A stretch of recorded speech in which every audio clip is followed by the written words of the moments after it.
Children, now let us discuss the trade and commerce in North India. India was prosperous during the medieval period from 12th to 16th centuries.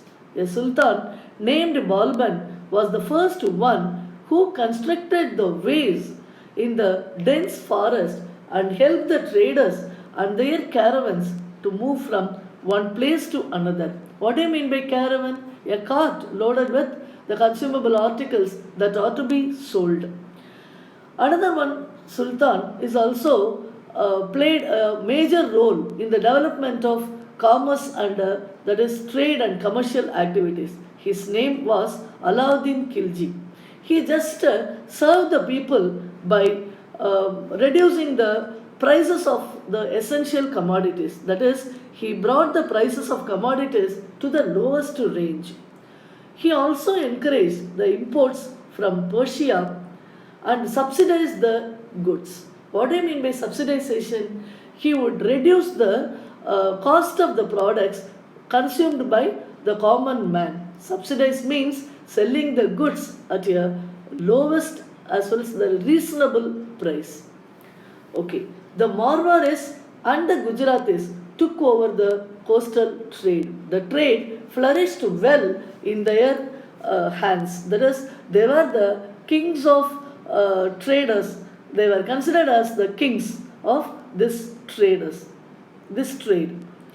These sultans established a currency system based on silver and copper.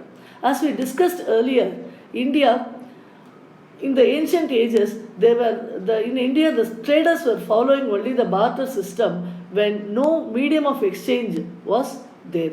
But these sultan just tried things, that is, they just introduced the silver and copper coins as the medium of exchange. The important trade centers in those days were in North India were Delhi, Mumbai, Ahmedabad, Sonargaon, Lahore, and so on. India also needed some things which were duly imported from other countries. What were the major imports of India in those days? India imported good quality horses from the country of Kabul and dates and dry fruits and other things from Arabian countries and precious and costly gems from European countries, glassware from Belgium, textiles and raw silk materials from China, and corals from island countries. So these were the major imports of India in those times. As you all know, India was famous for its handicrafts, which fetched greater demand on international trade. The arts and handicrafts of India are pottery, glass paintings, conch works, wood carving, stone carving, and Tanjavur paintings, embroidery works, weaving, paper craft work, etc. Minute and excellent and unique jewelry making was the main art of Indian jewelers. So the goldsmith make excellent designs of jewelry which faced high demand in those days in the international market. Sculpture work is also famous handicraft of India. The sculptures of deities and other figures just fetched high demand in the international market. The traders of Malabar and Gujarat controlled the business sector in the ports of Calicut, Kumbat, and Mangalore. The international trade was also conducted through the land routes.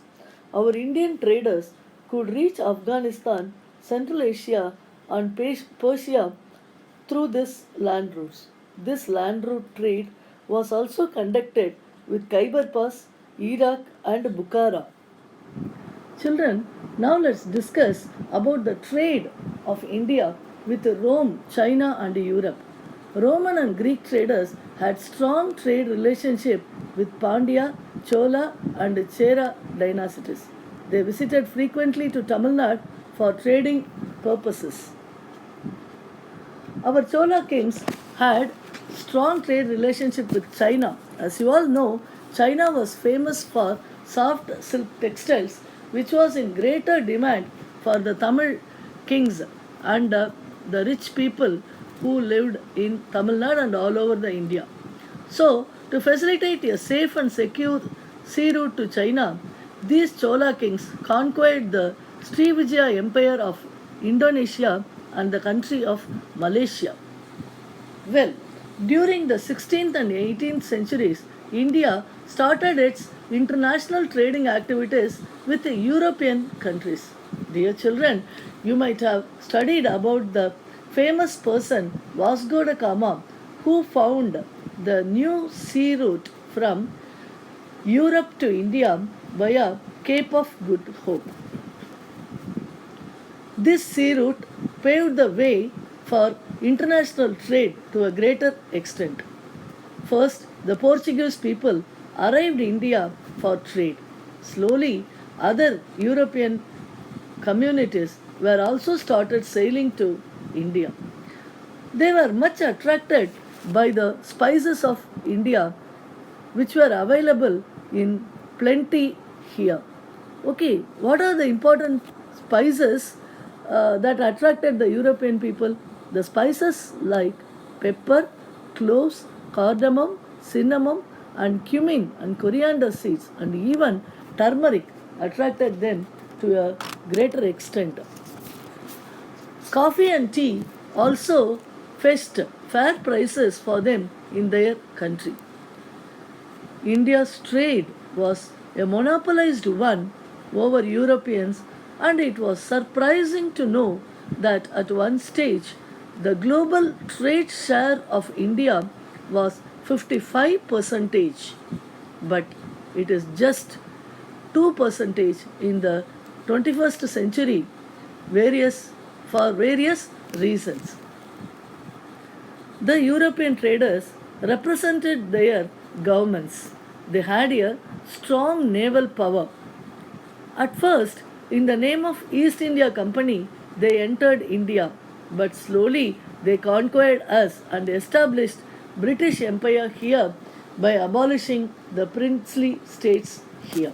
As you all know, children, there were so many kingdoms here, and by utilizing the disharmony among the kings, these British people have conquered easily as years ago.